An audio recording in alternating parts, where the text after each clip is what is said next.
You have lost weight. Yeah. Or cut your beard a little shorter. These comments will keep coming from your family, which is also amazing. You get to cherish that as well. At the same time, you're really integrating yourself with the local culture, meeting new people, making new experiences. That's the entire point of moving overseas. Oh, I think I like to have fun, definitely. Yeah. Look, like Because socializing. I don't want it to be like all people be, oh my god, is it like all studies? No, let's just hear the fun part out of it. Definitely not. Like if you guys follow me on Instagram or follow me from my time in overseas, you would see that people would think over here that I'm just moving overseas to party and not doing study. That is not the case. Of course, I love to have a social life on the weekend. I think it's very important. You need to socialize. Definitely, you need to de-stress yourself. Welcome to Student Voice Matters. This is your host Sonalika Goswami, and this is the Study Abroad special episode. Today we have our guest, Soham Chakraborty, who's an alumnus of Macquarie University. Thank you, Soham, for joining us today. Absolute pleasure to be here, Sonalika. So, I love what you do. You're like working as an international recruitment consultant for university, which means that you're still like exploring the university campus as much as you can. Mm-hmm. So, just talking about it, how was the overall experience on like a line to just begin with? Well, in a line, it's very difficult to share my experience because it was for 6 years that I've been living and working in Australia. In a line would be an amazing experience, a life-changing experience that exposes you to so many different things, so many new people, so many different cultures that changes your personality overall. Right. So I don't know if that's the line, but I would say that's my one-liner. So we were just talking a couple of minutes back about how you went to the US in 2017 for a student exchange program, and that's what first was the root cause of you getting to realize that, oh, I want more of this. So we start from there. Amazing. Yeah. So look, I always wanted to work for an international organization or meet new people in life. Like as you can already figure out, I love talking. I love to socialize. So when I found that opportunity around 2017 to go for an exchange program, so I was studying at St. Xavier's College in Kolkata then, and found this opportunity to do a semester exchange overseas at the State University of New York in Oswego. I jumped on that opportunity and took the flight, moved overseas for the fall semester in August. Right. Amazing experience because again, like it was the first time that I got to meet people from 50, 60 countries sitting in one room, learning about their cultures, learning the way they speak, learning the way they dress. It not only changes you I went there to study, right? So the goal is to, of course, study. Yeah. And I promise I did study a little bit. I'll believe you, yeah. But more than that, it was an overall experience of getting exposed to different cultures and meeting new people. And when I did that, I knew that if I pursue another degree in the future, I would definitely try to move overseas because that opportunity was really an eye-opener for me. So that's what I did in 2019 when I was deciding to pursue my master's degree. I was looking into Australia. So there were like two friends that I had at the State University of New York in the US, and they were talking about Australia a lot, how beautiful the beaches are, how beautiful the work-life balance is there. And I was like, that's something I got to explore. I was looking into pictures. You were fascinated in one word. I definitely was. I was like, wow, that's something I really need to look into. And in 2019, again, like I decided to pursue my double master's degree in international relations and international communications. Beautiful. And moved there because I knew that that's something I really want to do. And I want to fail trying even if I fail. So I was like, I got to do this. I got to move overseas. And very luckily, I can say, touch wood, I did not fail. It was like a really good experience, which I'm very happy to share and talk about. So I want to ask you how similar or how different were your expectations when compared to reality when you first appeared there? Yeah, look, when you first arrived. In 2017, I would say when I moved to the US first, that was a bit more of a culture shock, you could say that, because it's a very different lifestyle. Right, ways of life, the food even, like there could be dietary restrictions. Maybe I do not eat certain things that people there eat very frequently. So getting adjusted to those things does take a little bit of time. Because that was your first. That was the first time that I had moved overseas for education and living there on campus for over 6 months. But in 2019, though it's a different country, but the fundamentals are similar. Kind of, So Sydney is a very global city. You'll see people from all around the world living in Sydney. Those who have grown up there but have several different backgrounds. So I was kind of used to it a little bit. So there was definitely very helpful for me because I knew kind of what to expect, though it was a lot hotter than I had expected it to be because I'd been there in Feb 2019. And very hot. In Southern Hemisphere, everything is different. It's totally the opposite. Exactly. So it's like peak summer in Sydney during that time, and I was getting more tan than I expected to be. So it was a fun experience. Still, was going to the beach very often. Very nice experience overall. But again, like I thought that people would be like a bit more strict or like more uptight, but it wasn't like that whatsoever. People are very welcoming and chill in a city like Sydney. That's what I would like to say. So then, about the entire educational system, I know that you have done the students exchange program, but then 6 months versus an entire master's degree, there's like a difference. So how they pursue here, there's a certain mode of education or there's a certain curriculum that you follow in India, but I know that it's vastly different outside. So how much time did you take to like cooperate with the entire educational system or like the particular patterns of education that they had? That's a very good question. It definitely takes a lot of time. So over here, like in Xavier or any other university in India, you will see that you are given a particular syllabus. You are studying based on that. You're preparing. You know what exactly to expect. But overseas, what they do is it's mostly open book exams. So they give you all the material. Everything is there for you. However, they test on how creative you are or how you pursue or perceive a certain situation in your own words.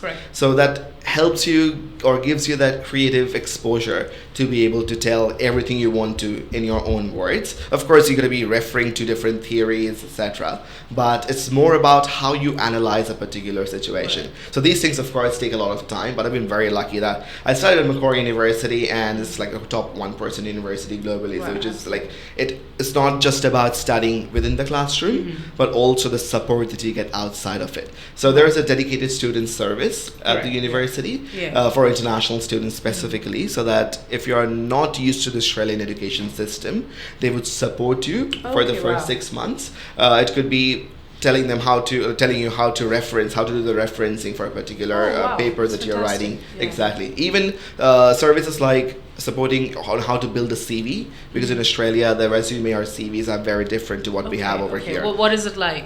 It's very short. Like over here, we thought that what I thought personally was the bigger your CV is, the more experienced you are. You're showcasing your skill set. But over there, you got to be very concise. If it's like a 1 or 2 pager max, that's all you need. I think that's what we are even slowly shifting to here. It has to be like a 1 to 2 page CV. Just mention the highlights, and your highlights should reflect what more you have done. You know, other than just studying and getting a degree, what more you have done, just precisely. So the thing is, you know, it took you almost 6 months to like get accustomed to the education system, like you mentioned. But what was like, okay, so I have heard a lot of people you know, not just heard, I've also seen them, you know, make a lot of friends from their own community. While that's wonderful, I also believe, like you said, your primary goal to go there was like to explore the culture more, explore the lifestyle, and just see what's more to the world, right? But if you just stick to your community, I think it somewhere limits your exposure. So how did you go about that? So such an amazing question again. So as international students, when we are planning to move overseas, we think that if you're moving overseas, we are moving out of our comfort zone. Correct. That's what we like to tell people. That I'm moving out of my comfort zone. I'm moving to a different country. Doing everything by myself. Exactly. However, what I realize is that personally, that you're really moving out of your comfort zone when you're actually integrating into the local culture where you're moving to. Of course, you're moving out of your comfort zone when you're moving to a different geographical location. However, how you're integrating socially, culturally, emotionally with the local people there, it actually really tests you and helps you move out of that comfort zone. You're comfortable with your own people. We know the kind of people we are surrounded by, the people we grew up with. But if it's the people that make you help move out of your comfort zone. So let's say like there's a thing called Vegemite. There's a food in Australia that's called Vegemite that many Australians love eating with their bread and toast in the morning. But is it like an avocado, but like different? Yeah, but a lot bitter. Okay. It's like a very different kind of taste. It's very, I can't really explain. It's very salty. Mm-hmm. It's like with like miso kind of taste. It's like, again, like I thought, like I didn't have no idea what that was before I moved there. Okay. But once I went there, I tried it by myself. I absolutely hated it. I did not like that whatsoever. But I got to meet a local person, like an Australian person, Piper, one of my best mates, and she taught me that you gotta warm up the toast first and add a thick layer of butter on top before adding the Vegemite on that. This is a small example, might be not a very significant example. Because they know, and I think the example you used was like so significant. Like you will never be used to it, or you cannot survive there if you like do not take these small tips and nooks from the local people, because they know the way of living there and nobody knows it better. Same thing when it comes to like a more serious example of networking. So when you move overseas as international students, or those who are prospective students planning to move overseas, they are looking for a new job, right? They're planning to find a new job in their own field. So especially with someone like you know, who's trying to sort of welcome more students from abroad to your university. If somebody like you do not blend into their atmosphere or to the surrounding, and if you still like stand out like a foreigner who's like still trying to figure things out, nobody will feel comfortable. Like, I would not look up to someone who himself is like still figuring things out, right? If you just limit yourself to only your community, I wouldn't like see, okay, if I just see you with your people, I'd be like, okay, so where is the culture exposure happening? Like, you wouldn't know the place locally if you don't mix with the local people. That's it, 100%. You gotta like adapt to the lifestyle. I'm not saying that you gotta not be in tune with your culture whatsoever, that you forget your own people. Never. You gotta be in touch with your own culture, absolutely, your community, which is equally important. Right. However, the entire point of moving overseas is to integrate with with the culture of new people. That's the most important thing. Yeah, I think you can always come back home. You can always come back to your culture. Culture is something that is built in you. So if you just keep practicing it from time to time, there's no way that somebody can take that away from you. However, this experience of being outside, in a foreign land, being with people from there's like a limited time to that. You had just get this opportunity in like one in many years, so you might not want to lose on that. Totally, you got to 100% capitalize on that. When you think about it as an international student, you're spending so much time, money, effort, energy to move overseas. So if you're really like integrating yourself in the local culture there, that's a win for you. And the network that you can build along that way, that's going to be there with you forever throughout your life. Another example, like coming Jan in 2026, I'll be the best man for one of my best mates' wedding from the Philippines. Wow, so that is amazing. How good is that? Like that experience like that. And you're gonna be like in a Philippine wedding. Like I'm sure that's gonna be like such a different experience for you. That's right. Yeah, I'll be like all in full traditional Filipino attire. Are you gonna like? Oh, you're gonna be dressed in like local attires? That's right. Yeah. So they call it a barong, like which is the top thing that they wear. It's like a kurta, what we have in India, but it's like a shorter version of that. So that's what they wear during their wedding. So like getting to know things like that. Like in Australia, it's not that you only have to talk to Australian people. No. I mean, just from different culture. That's it. That's it. Like big cities like Sydney, New York, London, whatever. It's very global, multicultural cities where you see people from all around the world.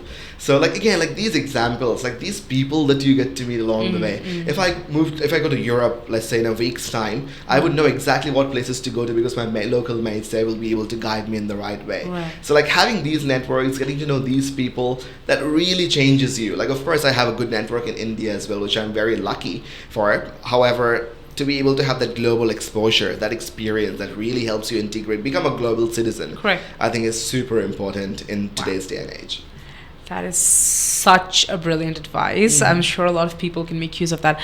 I want to concentrate, like I want to make you highlight on 3 points, like 3 differences that you see or you have like introspected in yourself from what you were before compared to now that you've spent 6 years in Australia. 3 points that you see in yourself, like these 3 points you have added in your character or in your personality, or these 3 things that you have evolved from. So just amazing. Now that you're throwing great questions one after another, I'm loving this. This is so good. So the first one would be the change in lifestyle. So I definitely got a degree from Macquarie when I went there. I got the degree in 2.5 years with the double masters, which I'm very proud for. Like, it took a lot of blood, sweat, tears to get that. Congratulations on that. I know I'm a bit late, but congratulations on that. Thank you so much. Thank you. But more than that, again, is the people that I've got to meet and the change in lifestyle that I've gotten. So, like, the basic example, like maybe waking up early in the morning, doing everything on your own, going for a run along the beach. I never did all of that. Like, I would always sleep at 3 a.m., wake up at noon or maybe later than that when my mom is very angry and waking me up. From that change to personally putting an alarm at 4 a.m. so that I can see the sunrise and go for a morning run. That is like a change in lifestyle overall. I've become a lot fitter, a lot healthier in my diet in general. I think that only happened after I moved overseas on my own. How did you do this self-discipline? Before you jump onto the second point, how did you make this happen? Because I was abroad and I don't think I could ever train myself to wake up at 4. However, I do have a friend who just wake up 5. She's in Africa. She's from Zimbabwe, and she'd wake up at 5 a.m. every morning to go for a run, and she's still like a guru to me. And I would still look up to her as my fitness pro or something. So how did you do this? Look, doing it over, if I'd told you that I did this every day, that'd be a big lie, definitely. To the audience, I don't want to do that. Look, I've had my days on the weekends if I'm going out, I'm socializing with my mates, having a drink or 10 maybe, I don't know. Those days are different, but for most days, in the weekdays, I liked doing that personally because I saw the people around me, especially when I lived in the city. I moved from it was not too away from the city, but eventually I moved very close to the city.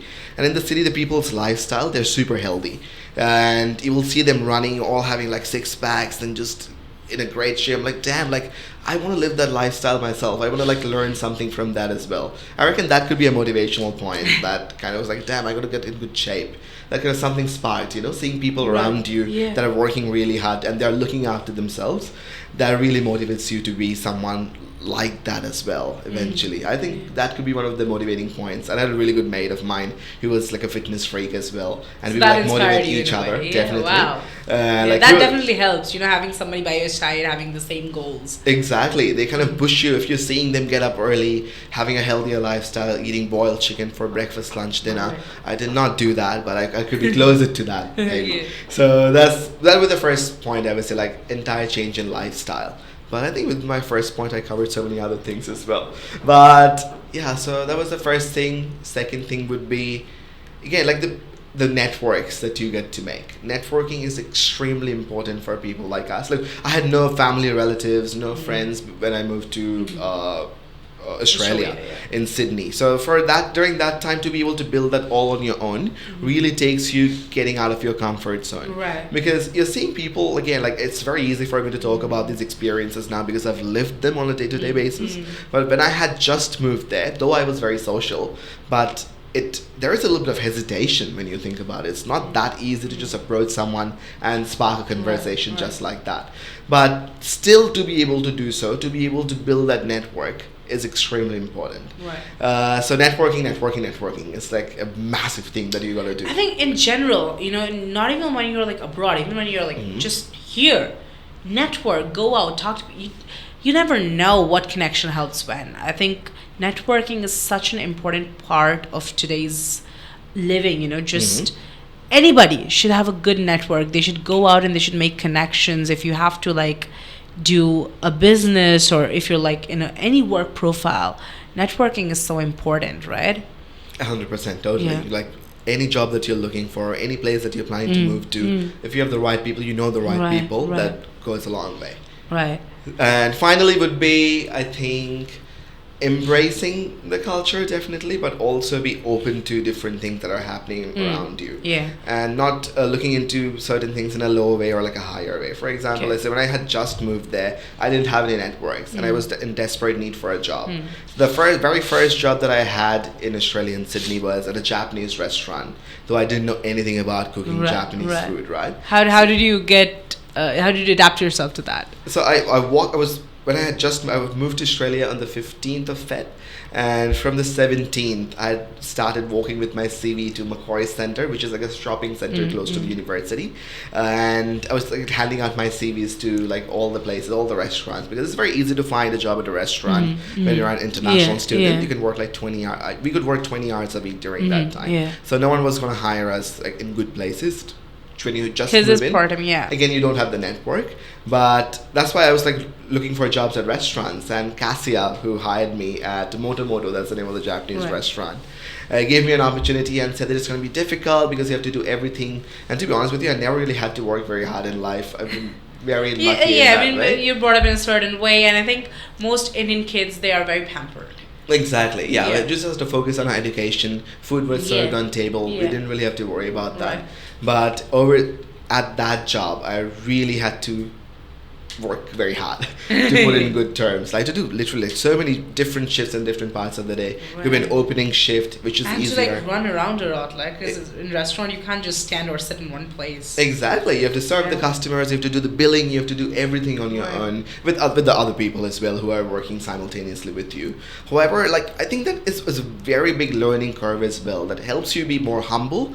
And once I landed the job at Macquarie as an international student advisor, that happiness, I could realize that happiness because I'd worked very hard at the previous job. I think like it's a part of the journey, it's a part of the learning curve. You feel grateful about the comfort that you have at your present job. Totally. So the third point would be grateful, and it really has learned me to be more humble and see things in a more holistic perspective. That is so good. All the 3 points are like so good.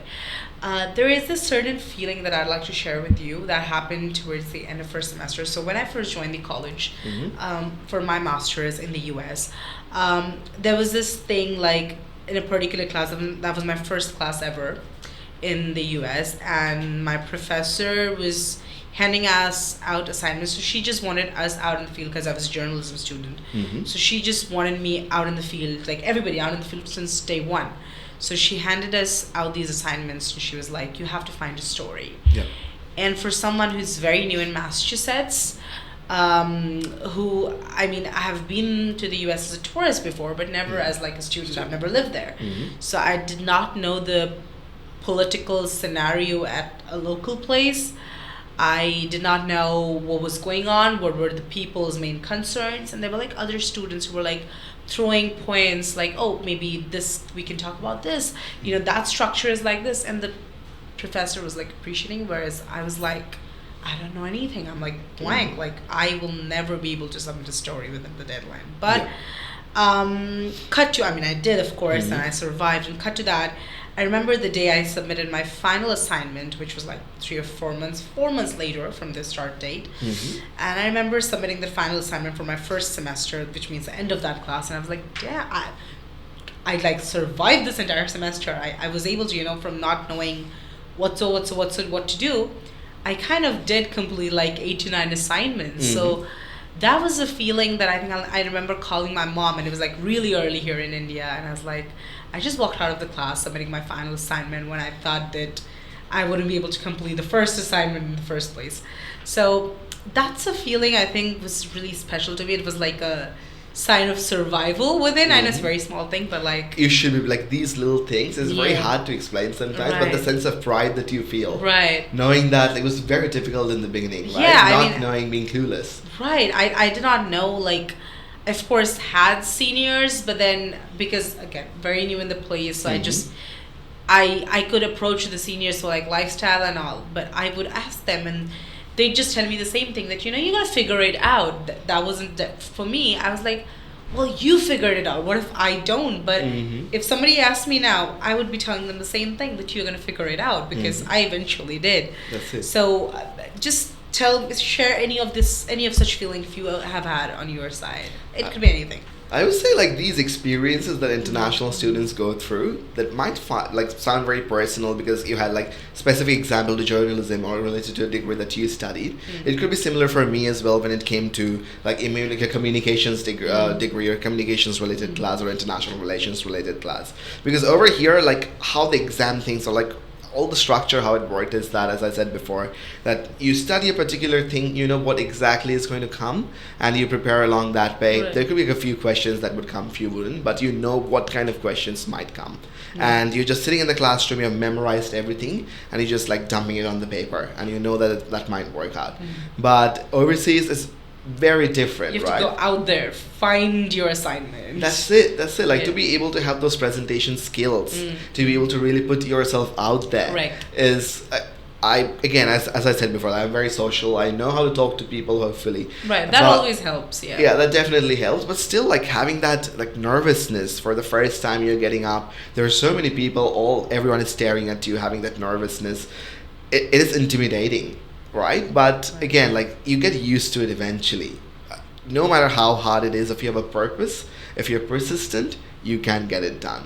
So that's the thing. That's the motto that you always follow in life and get done with things, which is amazing. It was so good hearing your experience, and I can totally like feel that you're like so grateful, and you have like learned so much. I'm sure you have like a lot to carry with you, a lot of these like, so how important is, so if somebody asks you that, how important is it moving out of your city in your early 20s or in your late teens, what would you tell that person? I would say this is the age group where we can afford to take risks. Calculated risks, I would say. Like it's very important that if you have that perception, if you believe in yourself, you should definitely go for it. There are so many different support systems available these days. Like I didn't know about like so many like agencies that help students move Right. overseas, Right. or so many career counselors that are there that can guide students in the right direction. Right. I had some support from the university that I was moving to, but you can seek support even beyond that. To be honest with you, even this conversation that we are having, that could instill some sort of confidence. If I watched something like this when I was Absolutely. moving overseas, that would have instilled certain kind of Right, confidence and within that's me. our purpose, to like help people feel motivated, because you and I, we both have some wonderful memories that we collected abroad, and we want people to have this experience because it teaches you so much about life in general. Totally. Look, it's intimidating, no doubt about that. Right. You're in a different country all by yourself, no Absolutely. mates, very limited money. You want to do everything from scratch on your own. And considering the lifestyles that we have over here is very different to what you have to do over Yeah, there. it definitely pushes you out of your comfort zone, but it does have a certain peace that it brings in you, and also a sense of confidence that you build up.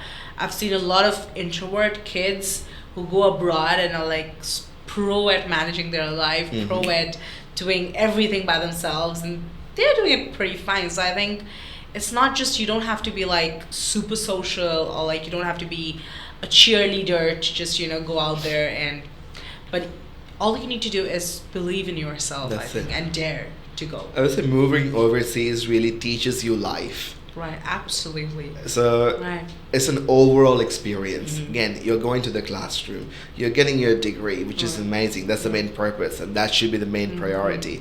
However, every other small thing that you're doing, it could be cooking your own food, doing your own laundry, going out with your mate for a chat or a beer, whatever. Like these small things that shapes your personality in a certain Right. way and the way you perceive your life. Right? So these things, I would say, like moving overseas has helped me in getting out of my comfort zone and meeting new people and really socializing and networking and making full use of the experience that I could use, because the support systems are available when you're moving overseas. You can always like reach out to your university or your career counselor at the university. Most overseas universities provide that, and it's completely normal to feel homesick as well, because we are all human beings. We are brought up Yeah. a certain way, Yeah. and if you don't feel homesick, that could be also troubling, because you should be You thinking should about be your missing family people, yeah, back and calling home, your yeah. family very often. I can Yeah. tell you that if you look at my phone logs from that time, my sister and mom would be calling me continuously just to check out on me to see how I'm doing, whether I've Oh, yeah. eaten. Eating is extremely important for us. If you are you eating? Have you had your lunch? Have you had your dinner? That You have like- lost weight, Yeah. or cut your beard a little shorter. These comments will keep coming from your family, which is also amazing. You get to cherish that as Right, well. At the same time, you're really integrating yourself with the local culture, meeting new people, making new experiences. That's the entire point of moving overseas. Just to end the podcast on a lighter note, what are the 3 things you would generally do when you wanted to have fun in Australia? Oh, I think I like to have fun, definitely. Yeah. Look, like Because socializing. I don't want it to be like all people be, oh my god, is it like all studies? No, let's just hear the fun part out of it. Definitely not. Like if you guys follow me on Instagram or follow me from my time in overseas, you would see that people would think over here that I'm just moving overseas to party and not do any study. That is not the case. Of course, I love to have a social life on the weekend. I think it's very important. You need to socialize. Definitely, you need to de-stress yourself. That's it. Yeah. You're working. I'll be working super hard on the weekdays mm. just to look forward to the weekends that I know that I can have that cold pint of beer when I'm going out and like Right. it's going to be something to look forward to, you know. Right. So I would say, of course, socialize with your mates. It's very important to do so. Again, be getting out of your comfort zone. Talk to someone. It could be at a bar. People are usually very friendly. Most people are very friendly and chill, at least in Sydney, Australia, or in New York as well, where I lived. But I was very young then, so that's a different story. But in Australia, I really realized that people are very friendly. If you put yourself out there, if you start a conversation, they would never show your back to them. Like Right. they would talk to you, which is amazing. So socialize. Definitely do something more wholesome as well. There are many activities that you could do there. For example, it could be you could join a run club that like every morning they go for like a 4 kilometer run along the beach. The Wow, like amazing beach interesting. walks. Yeah. There's something that you could definitely do. And also there are lots of places to travel to. If you just hire a car, I'm giving you an example around Sydney. So there are so many places in the 3 kilometer radius. There's beautiful mountains called the Blue Mountains. So pretty. If you're like a beach person, you can go to Jervis Bay down south. It is the whitest sand on earth, that beach, Hymes Beach in Jervis Bay, Wow. which is spectacular. So do something wholesome, socialize with your mates, and And have a I know great you time. play wonderful piano. I don't have the correct word to define how good you are at it, but like you would also play that a lot, right? So like doing something that you like doing. Exactly. So it's very difficult to put everything down at like 3-4 points because when I was in Sydney, I was a part of a Brazilian band. So everyone was Wow, singing okay, Portuguese, okay, wow. all the Brazilian people. And I did not, of course I can't speak Portuguese, but I would listen to the beats, listen to what they're trying to say, and pick up my parts while listening to the Wow, song. being a part of Brazilian band, what was that experience like? I do want to hear, because that's like you know, you said they talk in Portuguese, so like knowing that language, you didn't even know that language. Then I tell still me a little don't. bit about this. You know how music connected you. Music, again, it's a great connector. Like you have no idea how close how music could bring people so close. So this Brazilian mates of mine, like I've known them for a while, and we were always inclined into music. And I play the piano or keyboard. And there was this one guy, Odie, who is a very good singer and also plays amazing guitar. So one day, we were at a pub, I think we were grabbing a drink together, we were catching up, and he said that why shouldn't we start a band together? I was like, oh, that sounds like an amazing idea, why not? We have the time to do so. When people say that I don't have the time, I'm so busy, honestly, absolute bullshit. Don't listen to that. Right, I mean, you can't have time for something you love, right? You'll That's always make it. time for that, yeah. Totally. So we started the band, it was just him and I, then eventually there was a drummer, there was a lead guitarist, there was a bassist. We performed. How good is that? Seriously, I listened to the songs. Sounds so exciting. It was very exciting. Yeah. And like Brazilian people, I would say, are the most cheerful people in the world. Like Right. Latin American people in general. Yeah. They know how to celebrate life. Right, And I agree to that. Yeah, you must have My experienced sister-in-law is a Colombian. She's Uh-huh. but like she's so amazing. She's like so good. She's a Latina, and I Mm-hmm. love her. She's so gorgeous. But yeah, I know that they enjoy life so much. Like they are just so open to celebrations in life. That's it. Like, how good is that? Like, Yeah. when you see someone like that, like, who loves to celebrate their life, and you're part of their culture and how welcoming they are. Like, them inviting me to their, like, Christmas dinner party. Like, them all organize something together. It's like a Right. potluck where everyone cooks Right. something from their own culture and brings it on one table, and we all share that. Wow, beautiful. That's an amazing experience, you Yeah. know? So, like, to be able to be connected with people through music is also very important. So it's very for international students. It's good to find not everyone has to do music, Yeah. but Through their own passion for exactly, something. Yeah. there's different ways by which you can connect Right. with new people. If you're good at debating, there's debating societies. If you're good at painting, there are like painting clubs as well. Even universities have several clubs and societies. When you join the university in orientation, you could be a part of the club and society. I would say that's an amazing opportunity for new students who have just moved there Right. to find what they like and be a part of that group. If you like sports, you can do that. If you're creative, you can be. There's a Harry Potter society in Macquarie University even. Wow. There's a Taylor Swift society. So So there's something for everyone. Wow, okay, yeah. How good is that, right? Yeah. So again, like if you really want to integrate yourself, you really want to network with people, these opportunities will always be there for you. Thank you so much for sharing such a beautiful journey of yours. I can feel how wonderful time you had back there. I'm sure that any student who's planning to go to Australia or any other country will be super motivated because of this podcast. So thank you for coming, and thank you, everyone.